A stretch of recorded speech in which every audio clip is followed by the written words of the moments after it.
నమస్తే, నేను doctor Shailaja, షామియా hospitals.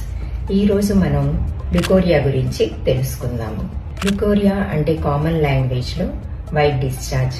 ప్రతిరోజు చాలా మంది పేషెంట్, దాదాపు అందరు గైనకాలజిస్ట్ ఓపీలకి ఇదే కంప్లైంట్తో క్యాన్సర్ వచ్చేసిందేమో అన్నంత ఆందోళనగా వస్తూ ఉంటారు. వైట్ డిశ్చార్జ్లన్నీ క్యాన్సర్కి సంబంధించినవి కావండి. యోని కణాల నుంచి సహజంగానే ద్రవం ఉత్పత్తి అవుతుంది.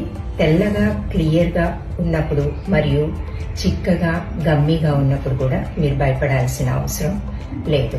ఎప్పుడైతే ఇది కలర్ మారుతుందో, ఎల్లోయిష్ గా కానీ గ్రీనిష్ గా కానీ మరియు దుర్వాసనతో కూడుకొని ఉంటుందో, ఖచ్చితంగా మీరు మీ ఫ్యామిలీ డాక్టర్ని కన్సల్ట్ చేయాలి. ఇది ఇన్ఫెక్షన్ వల్ల అవ్వచ్చు, హార్మోనల్ ఇంబ్యాలెన్స్ వల్ల అవ్వచ్చు, మరియు గర్భసంచి ముఖద్వారం మీద పూత ఉన్నప్పుడు కూడా ఇలా కలర్ చేంజ్ అయి ఉండొచ్చు. దానికి మీ డాక్టర్ కొన్ని ముఖ్యమైన పరీక్షలు చేసి, అంటే ప్యాప్ టెస్ట్, బ్లడ్ టెస్ట్లు, యూరిన్ టెస్ట్ ఇలాంటివన్నీ చేసి తగ్గట్టుగా ట్రీట్మెంట్ ఇస్తారు.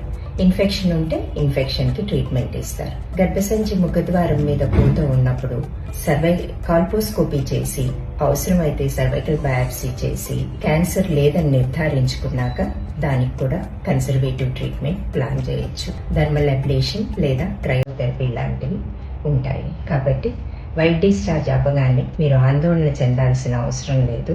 మీ డాక్టర్ని కలిసి ప్రాపర్గా ట్రీట్మెంట్ తీసుకోండి. అనవసరంగా గర్భసంచి